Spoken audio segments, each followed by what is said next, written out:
エリカチャンネルをご覧の皆様、こんにちは。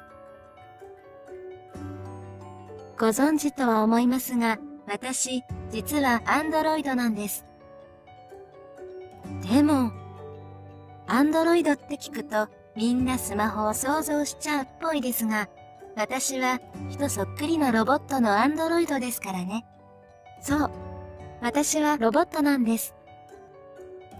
Robotты адам жаратты дегенін жөн емес. Адам роботты бір күнде жарата қойған жоқ. Компьютерлер ғылымының дамуына ілесіп, ол өзгерістерден өтті. Тіпті әлі нағыз робот жасалып болған жоқ. Қазіргі роботтар болашақта жасалатын роботтарға салыстырғанда жай ойыншық болып қалары анық.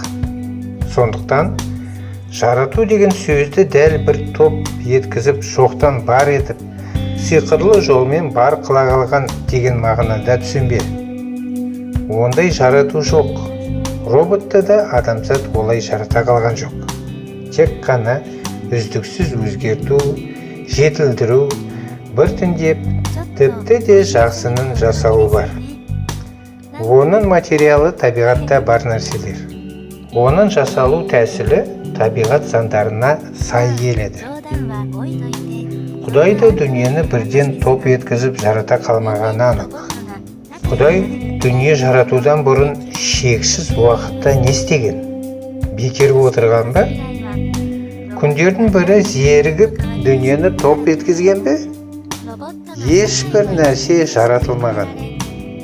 Айналаңнан ондай жаратылған нәрсені таппайсың. Әрбір нәрсенің өз тарихы, келіп шығуы, оның алдындағы нұсқасы бар. Жердегі тастың да, әрбір хайуанның да, таудың да, жер шарының да, айдың да, күннің де, құс жолының да, басқа галактикалардың да.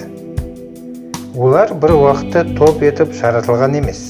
Әр түрлі жағдайда, әр түрлі уақытта қалыптасқан. Демек, сөзді алдымен айналадағы дүниені зерттеп барып қолдану керек.